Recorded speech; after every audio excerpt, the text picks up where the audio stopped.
Welcome to the CURES Show, where we explore the cutting edge of wellness. I'm Kara Sundlin. It is a new year, but many of us might be struggling to move forward. Perhaps you're still grieving from a loss, whether that be a person that you loved, a job, or even a phase of life, or even how life was before the pandemic. I want to welcome Dr. Marianne Bett, who is a family physician from Southbury, Connecticut. She's on the road now. She's a traveling woman, but she's also known as the grief warrior. And she's written a book about how to heal a grieving heart. So I want to speak with this doctor who's, you've written the book. It's called Living with a Grieving Heart. So welcome to you, doctor. Thank you. Thank you so much. So tell me a little bit about your personal story. You sort of got a crash course in grief. Yes, when I was 33, my fiance was killed in a plane accident at the time when we were going to pick up our wedding rings. Oh. And so that was a shocking young death, unexpected. And then years later, like 20 years later, I was married, and my husband got cancer and had a whole year that he tried everything that he could do and it didn't work, and then he died. And so I've had those two big personal losses, as well as many other, like my parents dying. I lost a pregnancy. I have a grandson that OD'd and died. I mean, there's been a lot of death that I have personally experienced, and I think it gave me a unique perspective. So when I retired, I thought, boy, I've got a lot of death experience, and everybody's going to experience some kind of death. And maybe I can share some of the wisdom that I have gleaned from my personal and also my professional life of 40 years as a family doc, where when you're a family doc, you're very involved in the patient's personal life too. So yes, had a lot of death experience. So with 40 years of being a family physician, with your own personal experiences of so many sudden losses and deaths, you've decided to write this book. What is normal in grieving, including mental, physical, and cognitive changes? The changes in grieving are so great. They and varied. So what we find is when it's an accidental death, like a plane crash or an overdose or a car crash or unexpected death, the grieving process is prolonged and severe. And so to give it an exact time frame, it's not I can't do it because it's so varied. Mm-hmm. Then the changes that can happen can be also quite varied. Some people just go into shock and they shut off and they just wait and try to act normal and push down the grief and the shock of it all. But it'll come back up at some point when I have a chance to be more or maybe less devastated by dealing with the grief. And the cognitive changes can go everything from hearing the dead person talking to you, being obsessed with the dead person's things, and they're trying to still communicate with them, pretending they didn't die, to just cutting them off completely like they never existed. So mm-hmm. There can be a lot of different ways that people respond to a shocking death. And even if it's not a shocking death, and it's a death where you expect, like it was with my husband when we knew everything he was taking didn't work, even then it's a bit of a shock when the person actually does die. Sure. So it's not an easy experience anyway that you have it. So how can you help people if they're going through this? I mean, grief is such a complicated thing. We've heard about the 5 stages. I know they're not linear, but if someone is still Right. having trouble with grief, what's step 1? What can you offer them? I think when someone's struggling with grief, it helps to find out kind of where are they in this process. Have they do they have a support system? Number one, they need to uh, be with people who know and love them and know what they're like when they're not going to be experiencing such a traumatic uh, it's devastating, and then you can be completely not yourself, and you almost can isolate yourself because you don't know how to behave, how to think.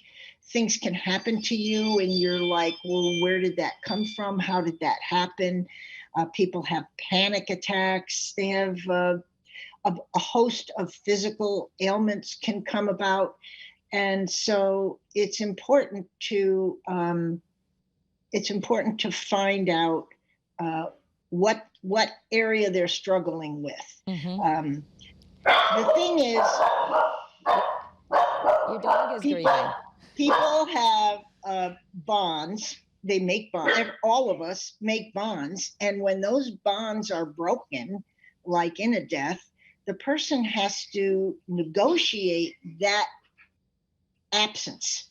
So it could be financial, like the other person did all the taxes or handled all the bills or did all the finances, or it could be the person who cooked, or people used to say to me after my husband died, do you talk to your dead husband?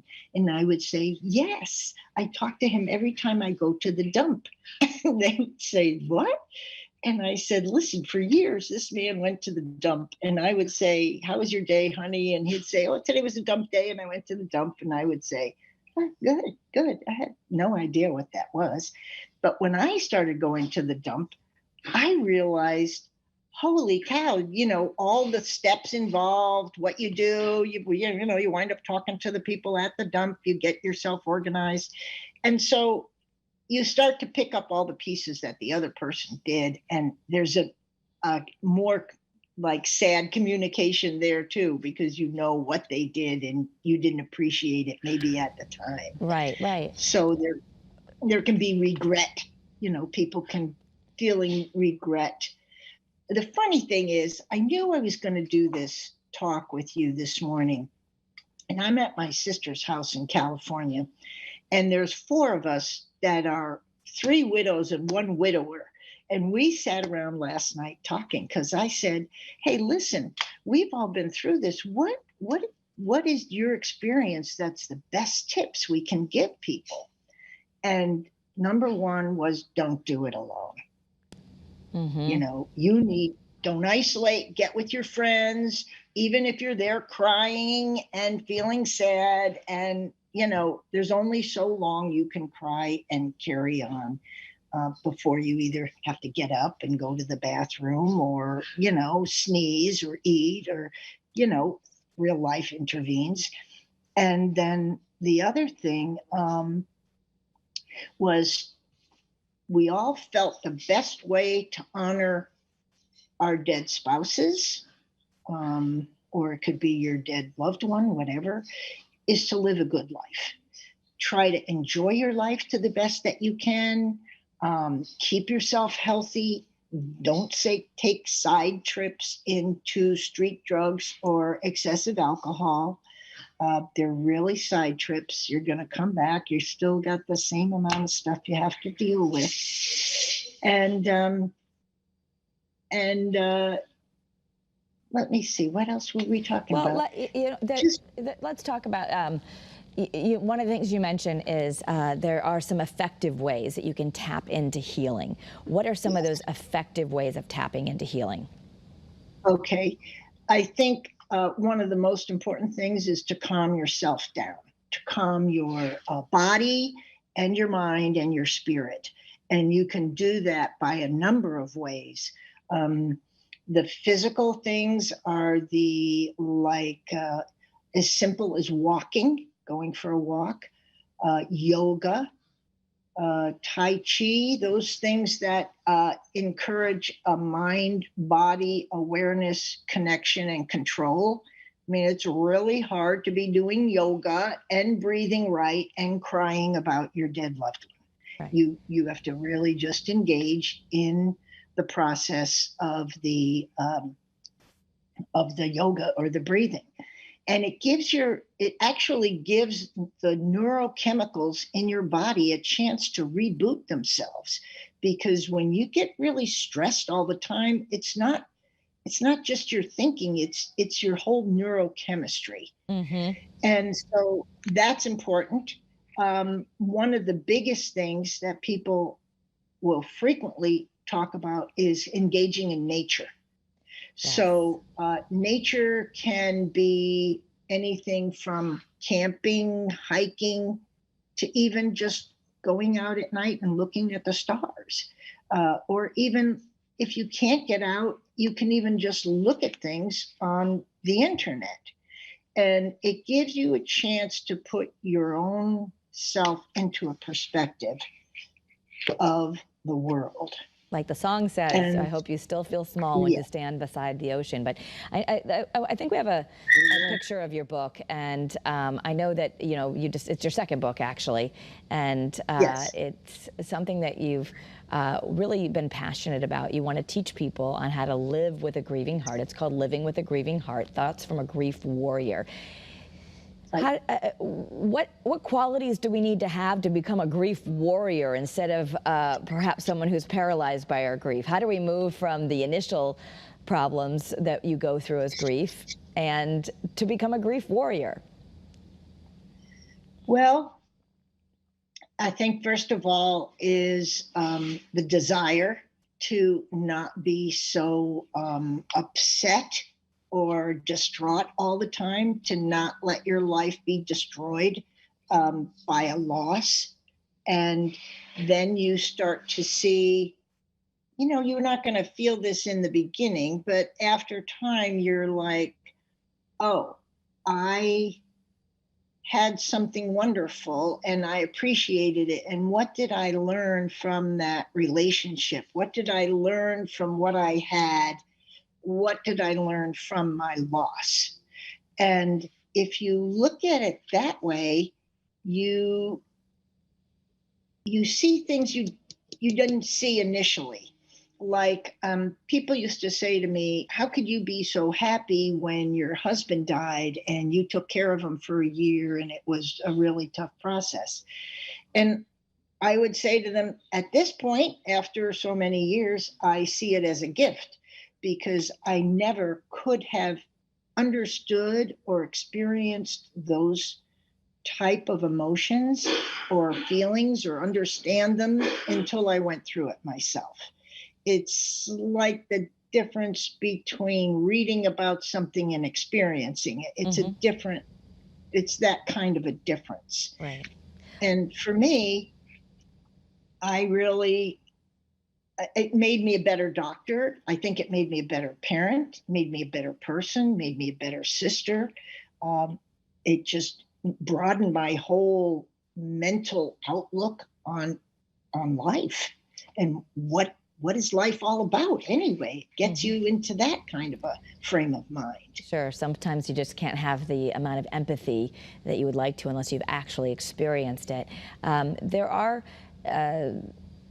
There's an expression that I've interviewed many grief therapists, and they say you need to feel it to heal it, but also the idea that you should dose your grief. So maybe you don't have to just sit there and feel it 24 hours a day, but you brought up an important point that if we don't take a point to feel it and we just skip over it, neurologically, physically, it doesn't go away, right? We're holding this, and it's going to come out in ways, maybe even health problems. Waiting. You've got that right. The other thing that I tell people is take a grief day. Take a grief break day. So my grandson last year about this time overdosed, and I flew out to California. My stepdaughter's here. And I was just there for 3 weeks. What do you do when it's an acute situation like this? You cook, you clean, you go for a walk, you cry. And after a couple of weeks, I said, okay, we need a grief break. So I said, let's go play miniature golf. So we played miniature golf with her husband and her other two kids. And they even now talk about that was the best thing that I did in the 3 weeks I was there was insist they take a grief break. We went to miniature golf and we just laughed the whole time because I was like, I'm pretty athletic normally, but I was just like a goofball that day. I was hitting the ball, was going over into the other into the other holes, and we just laughed. We just laughed the whole time. It was such a relief to know Hmm. you could laugh again. Yeah, yeah. And so whether you're playing Therapeutic. miniature golf or watching a funny movie or something like that, Right, it's right, important. I think sometimes people are concerned about how to help someone who's grieving, what to say, and then they do right. nothing, right? They just don't say anything or they don't bring the Oh, person's that's name the up. worst. That's the worst, right? They say. So Yes. what should someone do if they're trying to help someone who's grieving? I think you just want to show up. And you can just say, I don't know how to help you, but I want to be in a relationship and communicate with you how much I care. Mm. And so here I am being stupid and not knowing what to do. So if you make a list, I'll follow it. If you don't have a list, I'll come to your house and see what might need to be done and do that. Or I can cook for you. I can be your slave for 3 days, whatever it is, and that'll break the ice, and you'll be able to communicate and be very helpful. It's not so much that you talk about yourself; it's really that you listen to the griever and you just let them talk. I mean, in the beginning, that's how reality sets in: is you listen to their story about their dead loved one and what it means to them. Mm-hmm. Mm-hmm. Yeah, I like that you say we should just listen because that takes the pressure off the person of like, what do I say? What if I say the wrong thing?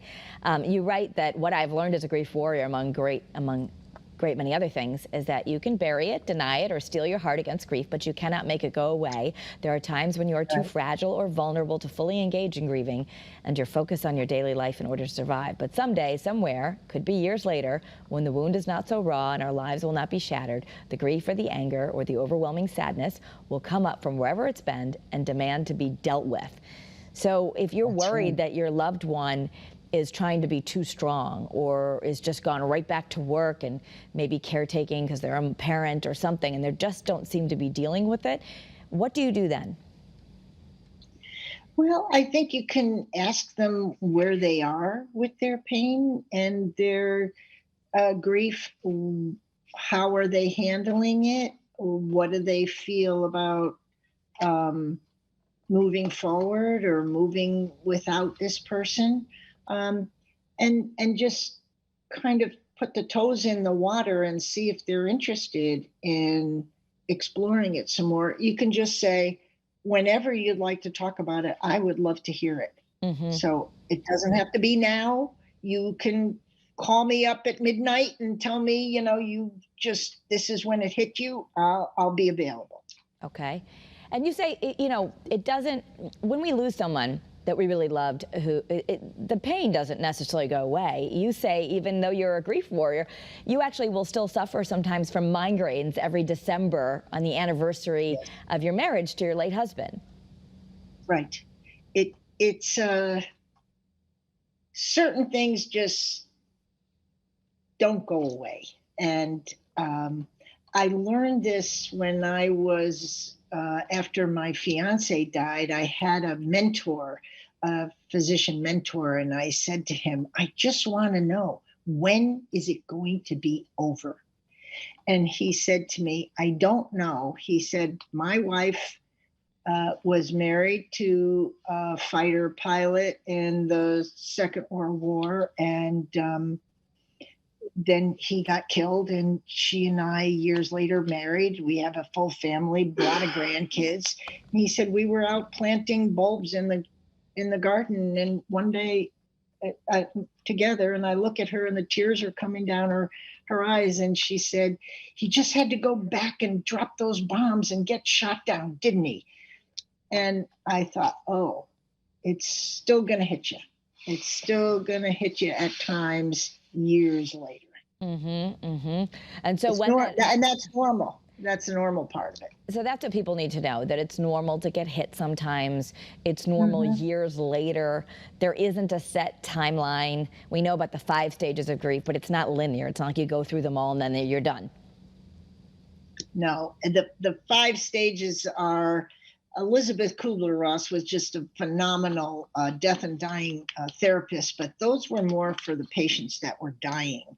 There is another paradigm that's Warden stages of mourning, which is what are the chores of a mourner to get through.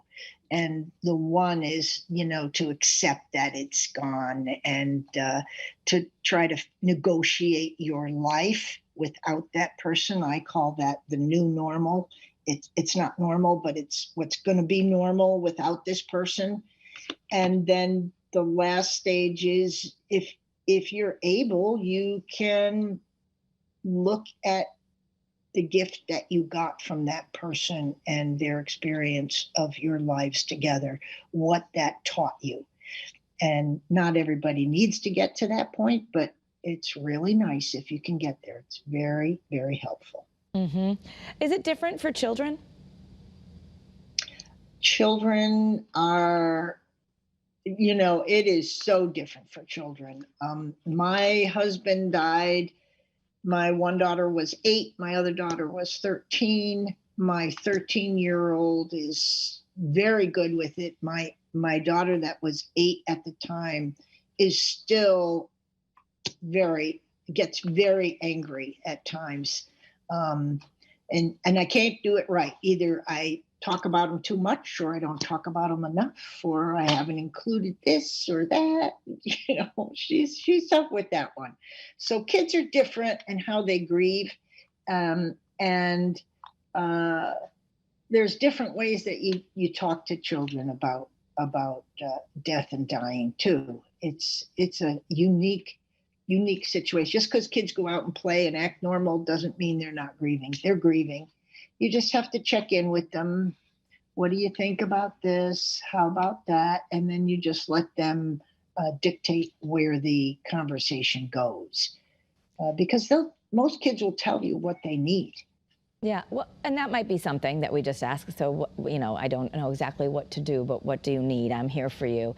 Intentionally checking in. I know the worst thing is when everyone's there for that first couple of weeks and then they disappear. Exactly. We want to keep showing up. What about professional therapy? When someone's experienced a really sudden loss or deep loss, would you recommend that most of us would need to get some sort of professional help?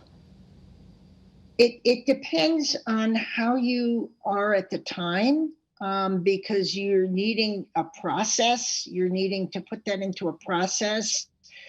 If you're having trouble negotiating your daily life, I would think it would be a smart move. I think also there's a time when grief groups or bereavement groups are super helpful. And sometimes it's good to maybe just go to a grief group let me back up. I've had people go to grief groups and they go all the time and they're life members. There's other people that go to grief groups and then check in periodically, because there are times in the first few years where it's really tough. The holidays, anniversaries, Valentine's Day, birthdays, death days. And maybe you want to just get either a personal therapist or a grief therapist for those times. And if people are just really cannot negotiate their life, they need a personal therapist, a good bereavement therapist. They're worth their weight in gold. I've had the blessing to interview some of them. We had a sudden loss here. One of our beloved coworkers died suddenly, and many of us were trying to figure out how to deal with it because it was so unexpected. But I think some of the things that I remembered from those interviews at the time was that grief is like a pendulum, and it's just going to swing, but that you also do need to feel it to heal it. So you've written this book because you've learned a lot about it, both as a physician and as your personal experiences. What other lessons can people learn in this book? I think the book is a series of short stories. So some of them are 2 pages, some of them are 5 pages, but they're short stories because I personally believe that short stories are the best way that people learn. When I talk to physicians, I have graphs and I have, timelines and stuff, but really the best thing are the stories. And there are stories in this book that seem to resonate with all kinds of people. And it's just what I call kitchen table wisdom. It's not a lot of rhetoric, and the stories themselves give the meaning. And I think there's something for everybody in this book because it's not just my personal experience, but how I've seen people over the 40 years grieving and what they've told me works the best. Yeah, we're all different. I guess that's part of it, just accepting that we're all different. Oh, yeah. I want to let folks and the cultures are different too. Yeah, and our time now for this episode is coming to a close, but we want to let everyone know that they can learn more. This might be a gift that you want to get to someone who's had a loss, but the book, Living with a Grieving Heart, you can get it anywhere. You can also follow Dr. Bette on Instagram at BETTE Marianne, and get your kitchen table wisdom. And I know you've followed a lot of your dreams, taking off on road trips and enjoying your retirement. So I'll leave our viewers with this, that sometimes the best way to honor those we loved is to try living a good life. And I know you're doing that and trying to serve. So thank you so much for being with us today, Doctor. Yes, thank you. And thank you for what you do. I just think this is phenomenal. It's so nice to have this kind of news situation. It's great. Thank you again. Thank you. Thank you. We like to explore the cutting edge of wellness here on CURES Cures. You can follow me at Cara Sundlin or the CURES Cures Facebook group.